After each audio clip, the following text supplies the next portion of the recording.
Yeah. And speaking of kind of getting out of your comfort zone, you mentioned in the book when people first start speed reading, they might feel like they're not comprehending everything or that is kind of like too much information at once. But that's kind of, that's anticipated, and you're still reading faster than you would at your normal pace. Can you talk a little bit more about that? Yes, I want people to get confused initially. When they're reading, here's what most people do when they read. They're hearing the book with their eyes. It's like a little person in the back of their head is pronouncing one word at a time. So most people read about the same speed as they speak because that's how they read. They speak to themselves. When you're in a car, you go 70, 80 miles an hour and read the road in four directions, front, back, left, and right. Watch your gauges. Listen to the radio, talk on the phone, talk to your friends, all at the same time, and you're bored. So the difference is in a car, it's very visual. And you're taking in all that information like a movie. So what I'm training people to do is to see more, which is what reading should be. You don't hear with your eyes. See more and hear less. And it's not that you don't hear anything. You hear what's relevant, but you're seeing more of a movie, so it's more visual, which is a bigger chunk of the brain is the visual cortex. And as a result, you're reading at a much higher rate. But there's a transition between hearing and visual. And in that transition period, what's happening is you can't read at all because your brain hasn't learned how to read visually and it's too fast to hear the words. So you're in that discomfort zone of, I don't get it. That's exactly what turns on the visual mode. The confusion makes the brain look for something that can handle the information at that rate.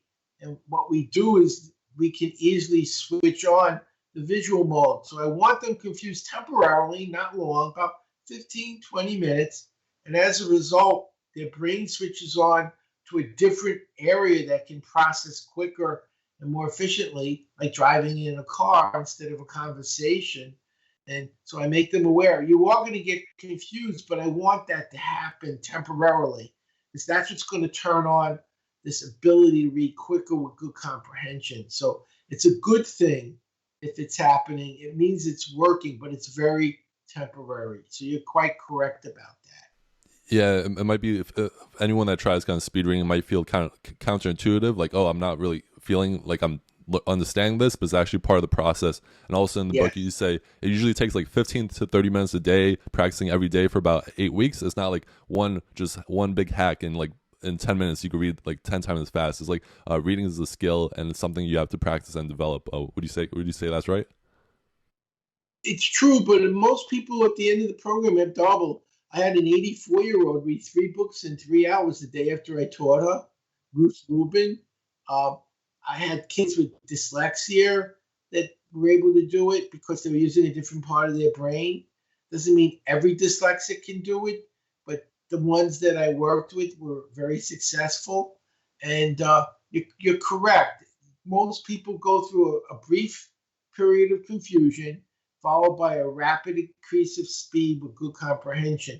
And by knowing why it's happening and why it's necessary, they're more tolerant of a brief moment of confusion to get to another place to switch on that part of their brain that can do this more efficiently.